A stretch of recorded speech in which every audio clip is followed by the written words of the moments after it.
Nací esclavo en una plantación del condado de Franklin, en Virginia.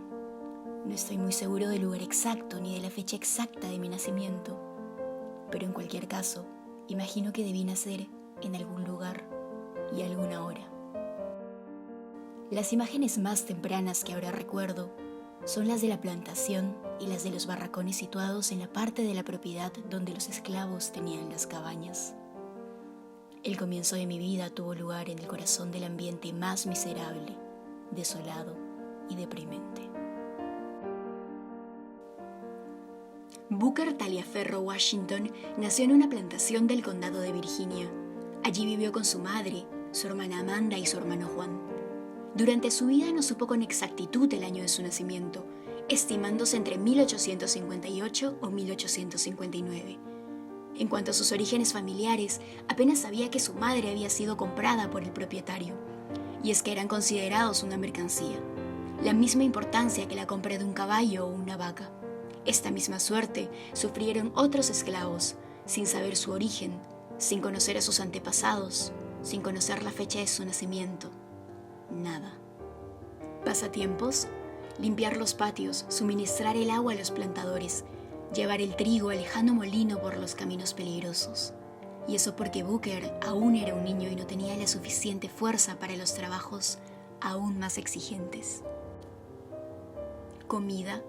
La alimentación se reducía a lo justo y se basaba en lo producido en la plantación, como la carne de cerdo o el pan de centeno, y los peces que el mismo esclavo pescaba una vez terminaba su jornada de trabajo.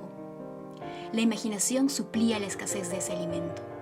Inclinaba el plato hasta que el líquido colmara todo el cuenco. En mi candidez infantil, creía que así aumentaba mi ración y que hacía durar más tiempo mi regalo. Educación nula. Lo más cercano era acompañar a la hija del patrón a la escuela llevándole los libros y allí contemplar cómo lo hacían los niños blancos. Booker soñaba con el poder entrar algún día, equivaldría poco más o menos a entrar al paraíso, aseguraba. Como se sabe, la opresión que existía hacia el pueblo negro era inmensa, y esto siempre estaba presente en la historia de los negros.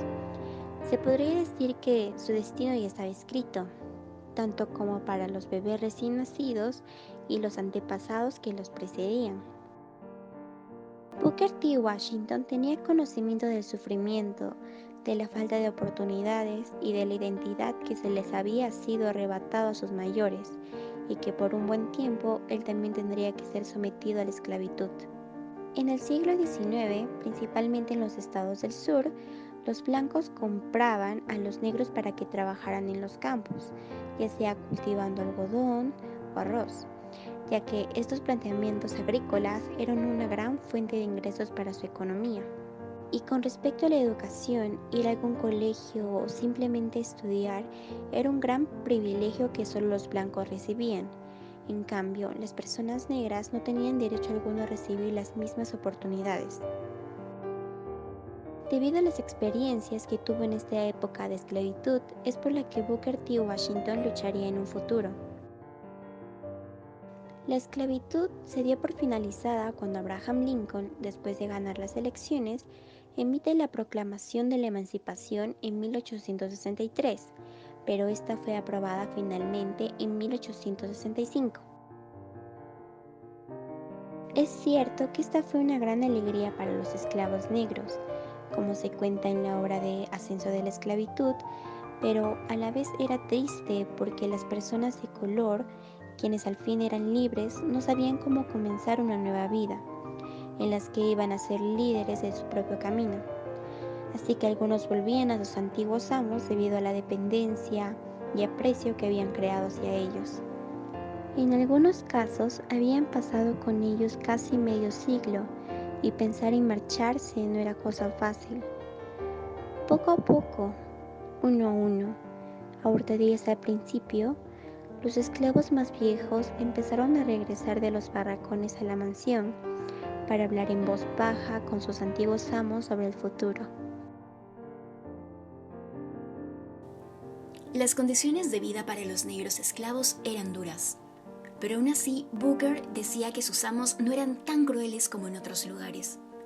Había casos en que los esclavos formaban lazos de cariño con los amos porque los habían visto crecer. En el caso de las mujeres, hasta los amamantaban. Estas eran las nodrizas que cuidaban de los amos bebés. De parte de los hijos de los patrones también había cariño, pero esto no se replicaba siempre ni en todo lugar. Esto no excusa la dura y miserable vida que les tocó vivir hasta la abolición de la esclavitud y muchos años después, que aún se siguió luchando por obtener derechos, educación e igualdad de oportunidades. Lucha que Booker T. Washington lideraría años más tarde. La lucha por la igualdad que Booker T. Washington promulgó por muchos años fue un punto de inicio, resurgimiento para que la sociedad afroamericana se levantara y de esta manera unieran sus voces para pedir que los prejuicios que se tenían sobre ellos se acabaran, para así obtener los mismos derechos, ya que no importaba si uno era blanco o negro, porque después de todo, cada uno de ellos eran hijos de Dios. Aunque es tormentoso para los afroamericanos recordar los abusos que sufrieron sus antecesores a pesar de su libertad, son hasta hoy en día su principal motivo de lucha y perseverancia, ya que durante todos estos años, el racismo y los prejuicios perduran en la sociedad norteamericana. Aunque dicha ideología discriminatoria perdure, personas de todas las diversidades raciales e índoles se han sumado en apoyo a la comunidad afroamericana, tomando esta lucha como suya también. Y es que la finalidad para lograr un mundo mejor es entender que todos merecemos el mismo respeto, los mismos derechos, las mismas oportunidades y principalmente entender que el amor a nuestro prójimo debe superar cualquier barrera racial. Pero para lograrlo, primero deben ser escuchados.